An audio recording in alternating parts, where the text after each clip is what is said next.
La, La, gun, gun, long, long, lagunlong. lagunlong, lagunlong.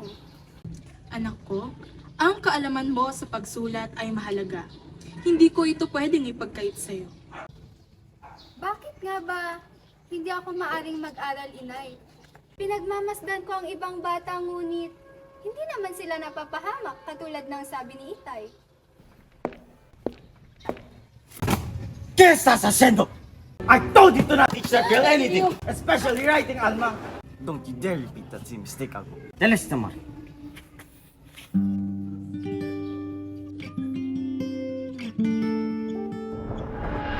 Good! Pa! Lumalaban ka pa! Ipaglalaban ko ang tama Tahimik! at tulo ng aking hininga. Wala akong pakialam. Patayin niyo ako! Giling mo, maniwala ka sa akin. Kahit nasa paraiso na ako, hindi pa rin kita iiwan. Ulit, hindi ko itataya na mawala ka. Kasi marami ka pang dapat ipaglaban. Isa pa, alam kong nagdadalang tao ka, kaya pagbigyan mo na ako. Akin ka na ngayon. Nanay! Nay? Nay? Tila, ikaw ay nananaginip, inay. Bangis aswang. Sobra ka naman, Elisa. Magkawangis nga tayo. Teka, bakit nakaayos ka? May kikitain ka ba sa daan? Naku, Ayun nga ho, inay. Ibabalita ko pa lang sa'yo ito. Mayroon na akong kaibigan at nais niya akong magpunta sa kanilang tahanan. Maaari mo ba akong payagan? Maganda kong ina. ay sus. May magagawa pa ba ang iyong magandang ina? Basta, mag-ingat ka ha. Delikado sa labas. Salamat, nanay! Mag-iingat po ako.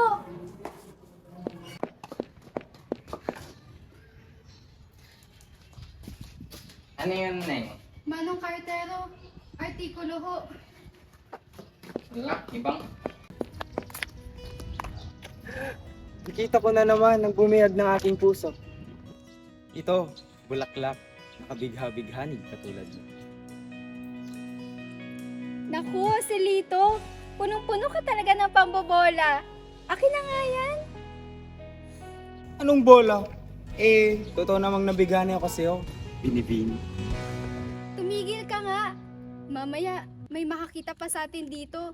Malalagot ka talaga sa itay kong maskulado at Inglesero. Wala naman akong laban dun eh. Tsaka alis na rin ako. Magtatrabaho pa ako para makabili ng bulaklak mo. Biro lang. Paalam, ang irog ko.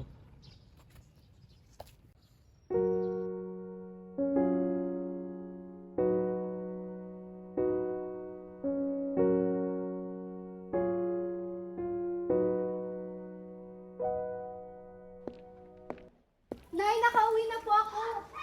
Marami akong ikikwento sa'yo. Galit ang iyong ama. Maghunos dili ka at baka sa iyo yung may balis ang inis niya. Ano pa bang nangyari, Nay? Dime! Sino ka? Kung sino man kumakalaban sa amin, mahuli rin namin. But now, I need to know whose petal is this. Alma! Hindi sa akin yan, Tadeo. Doon pa man, you already know that I gave the rock. And the petal, binibigay ko yun sa puntod ni Elias. Tumigil ka na. Hindi sa akin yan. Mentiroso! Is it you, Elisa? Pati ba naman ang supling idadamay mo? Sumusobra ka naman yata, Tadeo. Mahiya ka naman.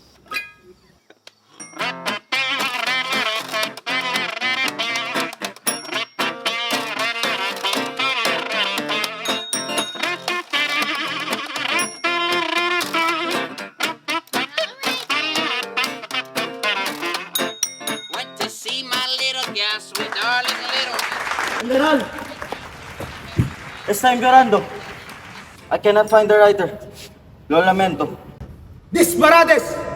Iharap niyo sa akin ang manunulat na walang buhay! Ahora también! Yes, sir.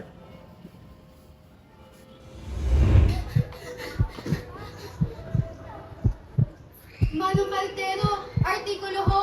Saan ipapadala? Doon po sa Joriohan. Sa pagtindi ng galit ng mga Espanyol, nanatili kaming gawin ang aming mga nakasanayan. Si Elisa, sa pagbisita sa tahanan ng kanyang kaibigan, habang ako, sa puntod ni Elias. Nakakatakot mang isipin dahil hinahalugog na ng mga Kastila ang bansa upang mailantad ang manunulat. Ngunit kampante akong hindi tumulad si Elisa sa akin. Lalo na't Espanyol ang kanyang ama at hindi ko nais na matulad sa akin ang kanyang kapalaran. Kung narito ka lamang, hindi na ako mahihirapan ng ganito.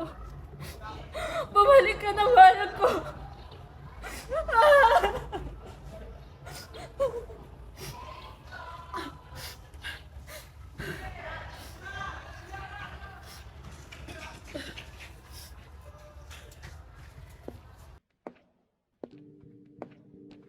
Ang mga batang nagnanakaw sa sementeryo ay hindi na bago sa akin. Ngunit parang nahablot din ng bata ang aking hininga. Lalo pat tila nagpakita na sa harap ko ang matagal ng misteryo. Siya nga ba ang manunulat na patuloy na nagtatago?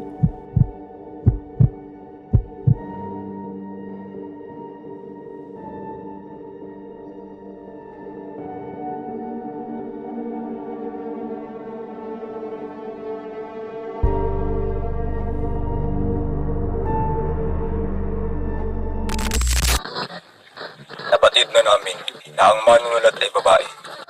Base sa mga taludtod na iniwan niya sa kanyang artikulo, malapit na namin siyang matunton. Nay? Ikaw! Ikaw ba ang manunulat na nag-iiwan ng talulot ng rosas sa kanyang artikulo? Ha? Ano ang inyong winiwika, inay? Hindi ko kayo maintindihan. Hindi ako nakikipagbiruan sa'yo, Elisa. Nakita kita na kasama ang lalaking magnanakaw na iyon. Akala ko ba sa tahanan ng kaibigan mo ikaw tumutuloy? Nagsisinungaling ka sa akin? Sumagot ka, Elisa, bago pa dumating ang ama mo. Nay, ganito ko kasi yan. Magpapaliwanag po ako. Katulad niyo, nais kong gumawa ng pagbabago. Nais kong mapalaya ang bansang to. Nais kong magbigay boses. Anong tulad ko, Elisa? Anong alam mo? Nabasa ko ang artikulo mo. Alam ko rin hindi si Itay Tadeo ang tunay kong ama. At ang bata kong magnanakaw na inyong tinutukay ay mahal ko at siyang tumulong sa akin. Ay, pasensya na ako kung nagsinungaling ako. Sandali. At mukhang kaguluhan sa labas. Ano mo ba to, Elisa?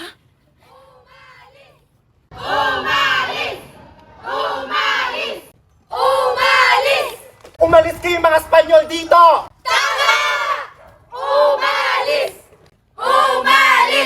Wala kayong karapatan dito! Nang mawala si Elisa ay nawalan na ako ng hangad pang mabuhay. Ngunit habang siya'y nakalatay ng walang buhay sa kanyang lamesa, nakita ko ang librong inilathala niya na siyang rason ng protesta at pagpapaalis sa mga Kastila. Hindi nga talaga nagtatapos sa kasiyahan ang lahat. Siguro, ginawa lang ng anghel ko ang misyon niyang palayain kami. Mananatili siya sa aking puso habang buhay, ngunit hindi pa rito nagtatapos ang kanyang istorya, sapagkat habang umiiral pa rin ang kataasan at kasamaan, ang ating wika ang mananatiling katotohanan. Elisa! ¿Qué es eso? You are the writer! You're turning against your father! You need to die! Tay, magpapaliwanag po. Die! Huwag kang mabahala, ikaw ay mahalaga, hindi kita pababayaan.